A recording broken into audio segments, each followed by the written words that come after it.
So there is a solution out there. You just haven't thought of it yet, and I think that's really important to grasp, that you think, well, I've got 6 kids, I'm never going to be able to continue with what I'm doing. Of course you're not. However, you change, and adapt what you're doing to accommodate this lifestyle change. And there is no challenge. There is nothing. I don't care whether you have 10 kids. I don't care whether you only want to work a couple of hours a day, or whatever you want to do.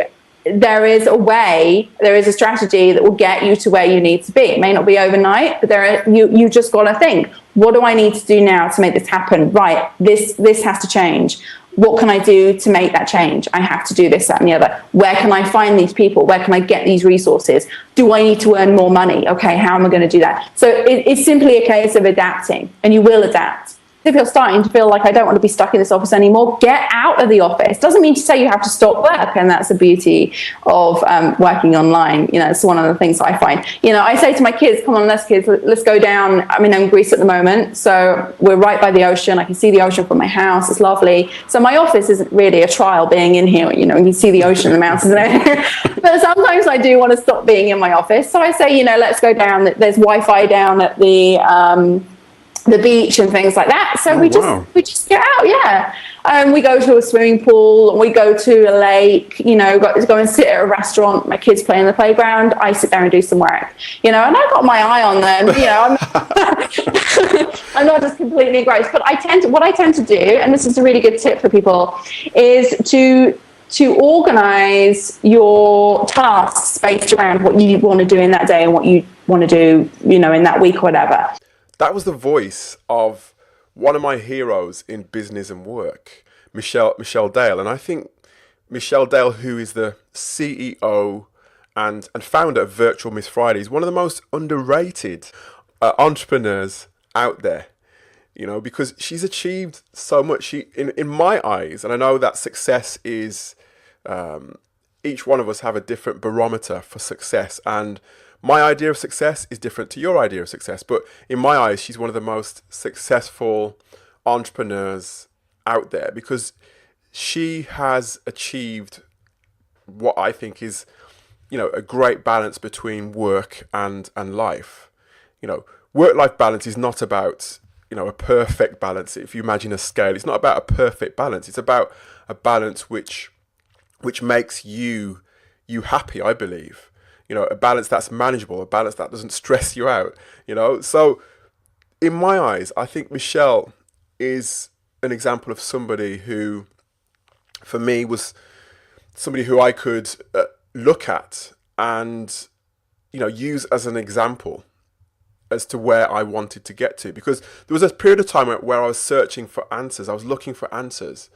And I'm the kind of person who doesn't wait for those answers to fall in my lap. And I would say to you as well, I don't necessarily believe in the theory that when the student is ready, the teacher will appear or the teacher will come. I don't believe in that at all. I think you have to really put in some research. You have to look around. You have to find out for yourself in many ways. And I found Michelle at a point in my life where I was looking for examples of what I wanted to achieve.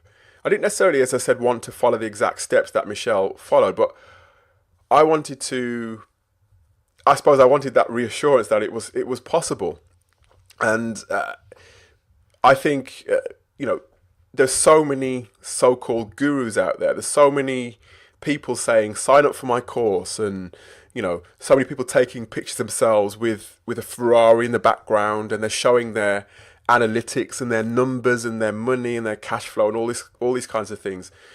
Michelle, for me, was an example of somebody who is humble, who went about her business in a way that she was a great example, but she didn't show off.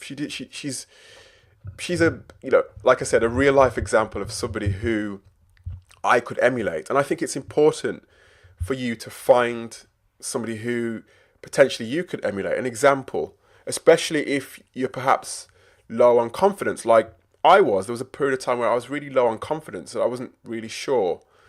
So I knew I had to, put in some legwork and do the research so I could find that example for myself. And, ask yourself, who's that example for you?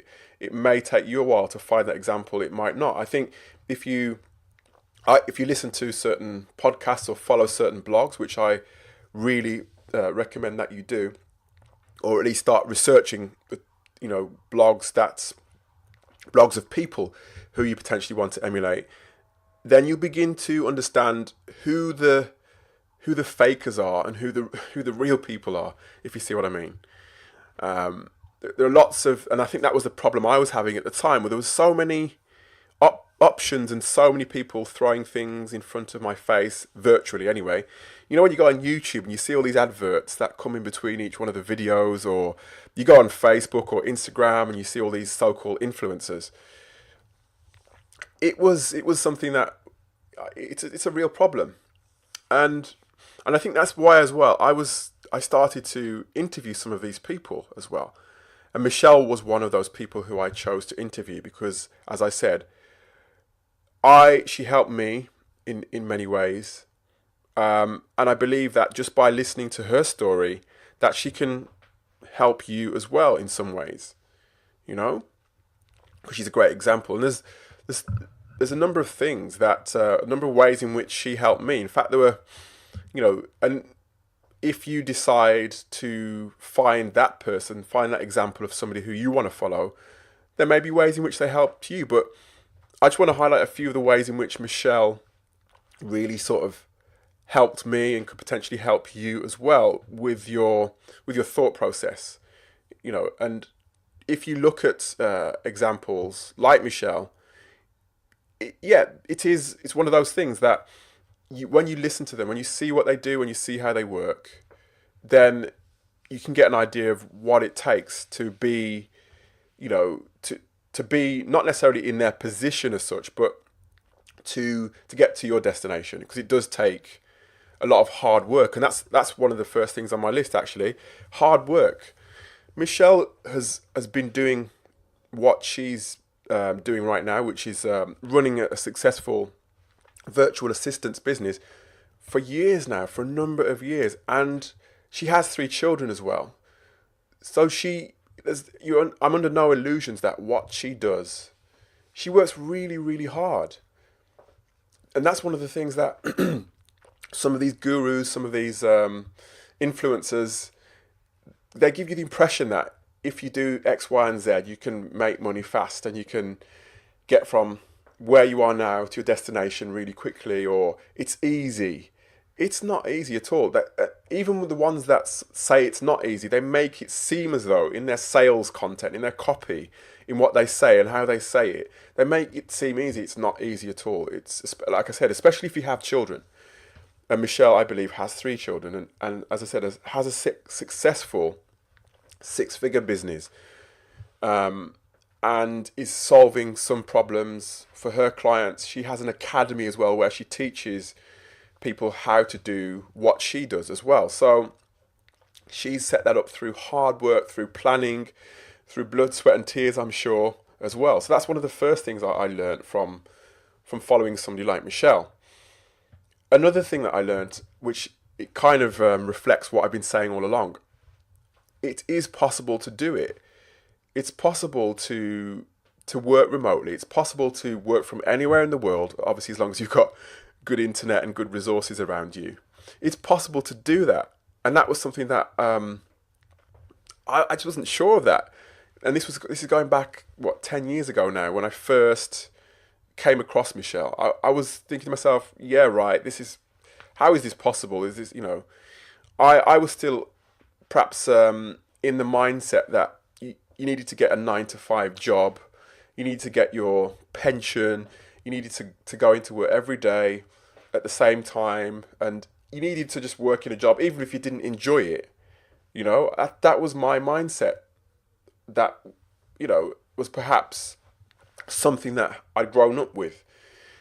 And it was liberating to actually find Michelle. And I found Michelle's website and podcast via a guy called Yaro Starak. Yaro Starak is another example of somebody who I follow and who I look up to in the world of business and work, because he too has achieved what a lot of people refer to as that laptop lifestyle. I don't necessarily like that expression, but the reason I don't like that expression is because it gives a false impression of what, it doesn't give you a full picture of all the work that you have to do. It's very much a buzzword that's used to sort of like give a certain impression.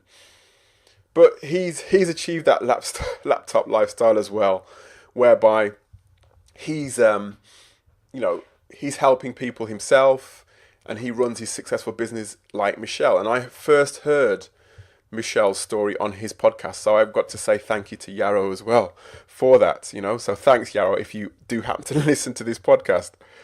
So it is possible. And back in 2008, I was transitioning from a career in recruitment and talent management to marketing. So I was doing a lot of research.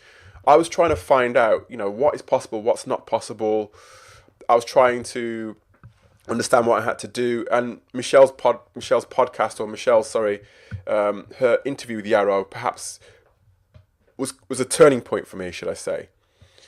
The other thing I learned from Michelle is that you can have a thriving business at the same time as, bringing your family, raising your family.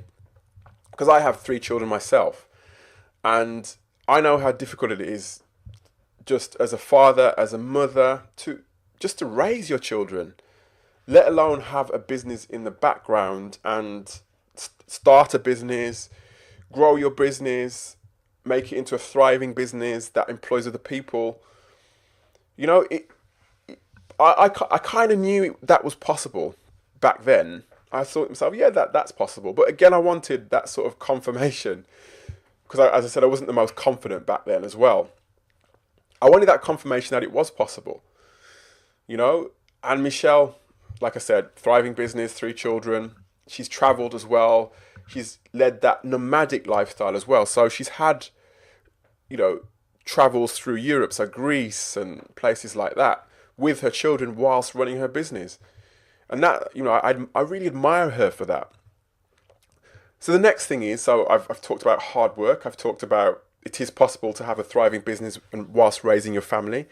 And I've also talked about the possibility as well of setting up a remote business as well, or a remote way of working, the laptop lifestyle, as they say. The next thing I learned from Michelle is that focus is so important. It's so important to focus. And that's something, again, I've struggled with in the past, is that I've tried to do too many things in one go. Whereas somebody like Michelle, I can't think. I think Michelle has been going for a number of years now, and her focus has just been on setting up her business as a virtual assistant business, as an academy who teaches people to become virtual assistants. She's dedicated herself to that craft. She is an expert. She's a thought leader in that craft. She's reached the pinnacle of that through focus, through, as I said, that hard work, that determination, planning, blood, sweat, and tears. She's just so. If there is something that you're looking at now, you're looking into, then that focus as well, I must say, come through having that passion. Because if you can't find something that you are passionate about, then your focus is quickly going to be, you're going to get distracted. You're going to see the next thing that comes along is going to be the next best thing for you, and you're going to lose that focus that you need in order to be successful. And I haven't perfected this yet myself. This focus, I've got to say, I'm still building my career. I'm still on a pathway myself. And I want to take you, as I said before, along with me. And if you are listening, thank you for listening this far into the podcast. I don't think I mentioned that if you want to listen to Michelle's interview in full, please come to the Remote Work Life Summit. It's a 100% remote summit where I interview thought leaders in the world of remote business. I interview thought leaders in the world of finding your purpose, purpose in work as well. People like Aaron Hurst. You know, there's over 27 interviews with people, successful people in business and work who I admire, who have been successful, and I want to pass on the insight that I've learned from them to you. So go to remoteworklife.io and register for your free ticket. So just to conclude my list then, so the next thing I learned from Michelle, or another thing that I learned from Michelle, which I believe you can also learn as well, is that there is more to life than just work. You know, because Michelle set up her business so that she could enjoy time with her family, so that she could enjoy traveling still with her family, so that she could be anywhere in the world that she wants to be. She's created a legacy for her family whilst enjoying what she does. And I was thinking to myself back then, I was thinking, is it really possible to enjoy what you do? I was just not sure at all. I wasn't sure. And there were people out there telling me, perhaps the older generation, you know, perhaps maybe even I don't want to sort of label a particular generation, but it's perhaps an older way of thinking of probably the baby boomer generation, maybe, that you, like I said before, you have to find a job. Obviously you have to find a job. You have to find a way of earning money, but that doesn't mean you should give up on creating something that you enjoy. It's important to find a job. It's important to have that income coming through. I know that. But like I said, Michelle has taught me, and there are a number of people as well. There are other people who have set up businesses that are sort of intertwined with their lifestyle. Even one of my ex-bosses, he set up a recruitment business, a remote recruitment business, which has allowed him to sell his house in the UK, and he moved his entire family to Spain, and they've lived there now for a number of years, and he operates from Spain successfully. So what I'd urge you to do is, you know, don't give up on what you're thinking about, what you desire from from the world of work. But what I would say is that obviously you need to sustain yourself, but at the same time, try to find people who have been successful, who are successful, who you can potentially emulate or see what they've done, see how they've done what they do and how they've been successful. It doesn't mean that you have to necessarily copy them, but you can at least see the possibilities. You can see a template for your success. You can see what it takes to get from where you are now to where you want to be. So I really hope that has been useful for you. And I'd really urge you, if being a virtual assistant is what you want to be, I'd really urge you to follow Michelle. Go to virtualmissfriday.com and have a look at what she is doing right now. Check out her blog. Follow her on Facebook or Twitter or wherever she may be, and just absorb what she has to teach. Because I mean, she's very, she doesn't shout like a lot of these other, as I said, these gurus and these so-called thought leaders. She really does it in a way that is easy to absorb, easy to take on board. She's very ambitious and very, she's very driven, but at the same time, she's very sort of down to earth, I think. A great person to follow. So go to virtualmissfriday.com and check out her blog and let me know what you think. Anyway, I hope to see you as well at the Remote Work Life Summit. Go to remoteworklife.io to get your free ticket. Thanks again.